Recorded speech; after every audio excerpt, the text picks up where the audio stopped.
Good morning. It's a freezing Thursday morning in Joburg. Yeah, well, I suppose it's spring. Part of spring, it's changing weathers and unpredictable, obviously.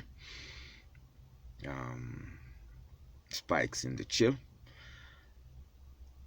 I'm I can't help but wonder where to from here. I mean, we've had a couple of days, a couple of weeks of campaigning around the issues that affect our families, affect our children, affect our men, affect our women.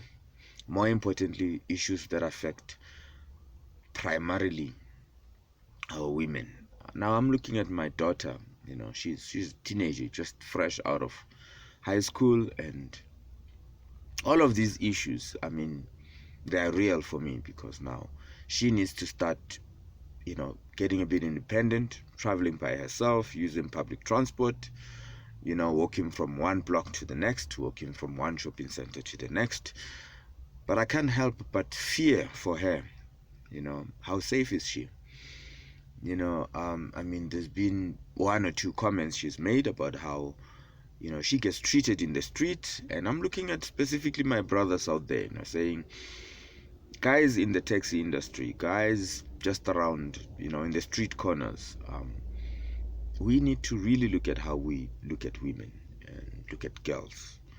The way we look at them as objects of desire and objects of ridicule and all those lewd comments and jokes, they might be acceptable amongst your group of friends, but they are not right. They are just wrong. I mean, it's you know whenever people go to talk about patriarchy and all that and the patriarchal system we grew up in, I try and shy away from it, because for me it's simplifying, oversimplifying things. It's more the culture, the same culture that's nurtured patriarchy, the same culture that has put women in a certain position and men in a certain position that seemingly is supposed to be better, superior.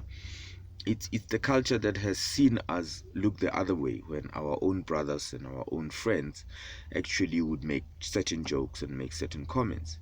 These are unfortunately carried on into certain actions and certain behaviors, especially when we as brothers might be feeling like we're in power of some sort.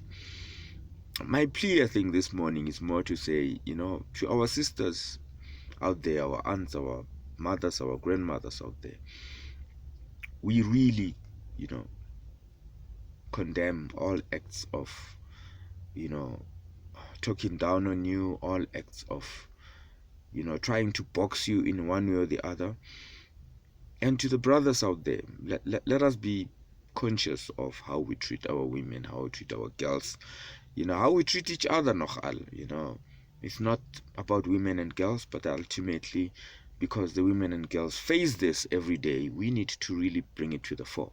So as brothers, let's treat each other better, and let's look out there for our women and our girls. I've been told on occasions that I shouldn't be referring to women as our women, as though they were possessions. But for me, it's more a sign of saying I respect them and I'm more interested in what goes on in their lives. So, and yeah, women and girls deserve to have a life free of fear, free of ridicule, free of those lewd comments, free of those looks that we give them in taxi ranks, in buses, as they walk around the streets. They deserve to be free. So let's improve that. Let's be conscious of what we do and how we teach the younger generation, the younger boys, how to treat them. And also going forward, I mean, let's look at it, how we treat our daughters as well, and how they go out there into the street and accept certain behaviors, because we as fathers and brothers actually treat them as less compared to other men. So